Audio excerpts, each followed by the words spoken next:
Halo semuanya, selamat datang kembali di video kedua dari rangkaian edukasi lingkungan bisnis kita.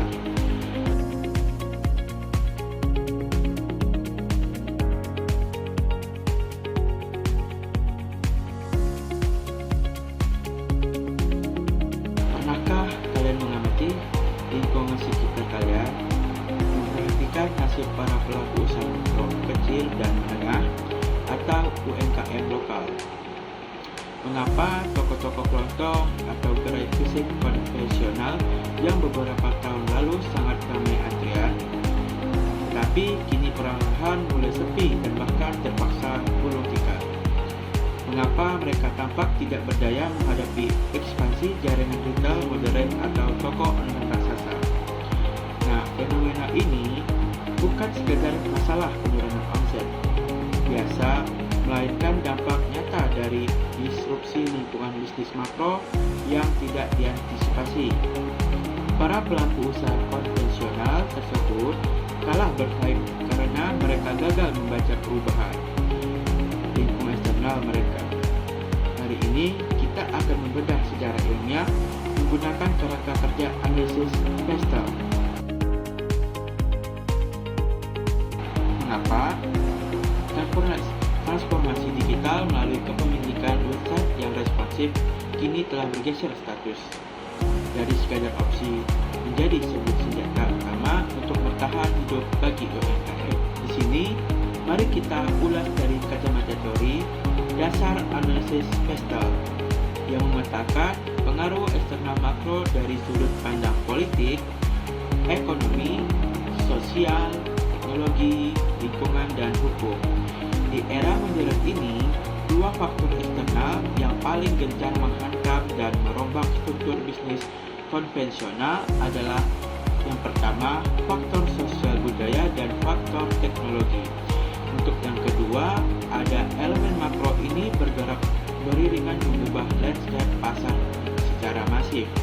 Dari dimensi sosial budaya, terjadi pergeseran radikal pada perilaku dan kebiasaan masyarakat dalam berinteraksi.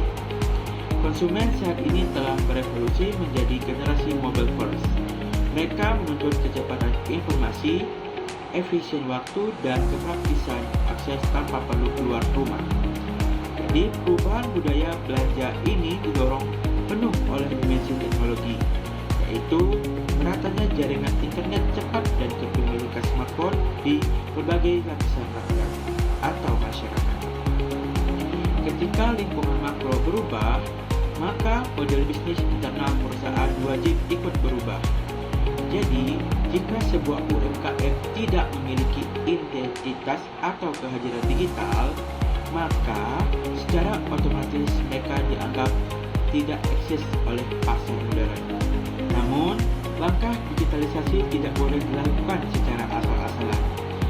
Banyak pelaku UMKM yang terburu-buru membuat website bisnis, namun layout atau tata letaknya hancur berantakan.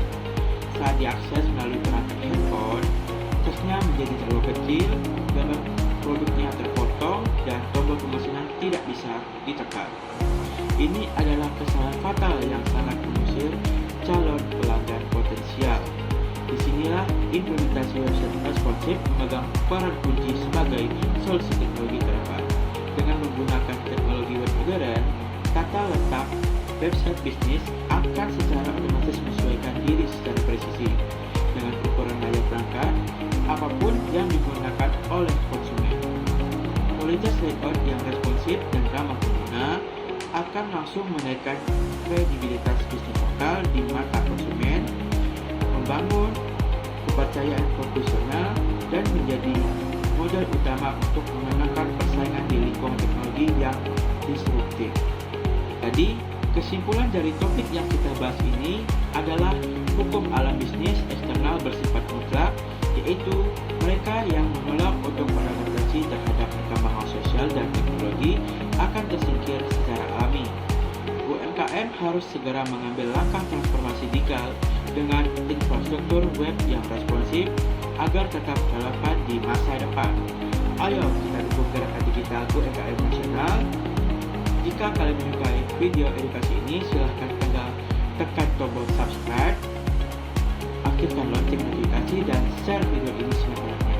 Bagi kalian yang tertarik untuk mendalami ilmu pengembangan web responsif serta strategi manajemen bisnis digital, silahkan kunjungi portal akademi universitas saya di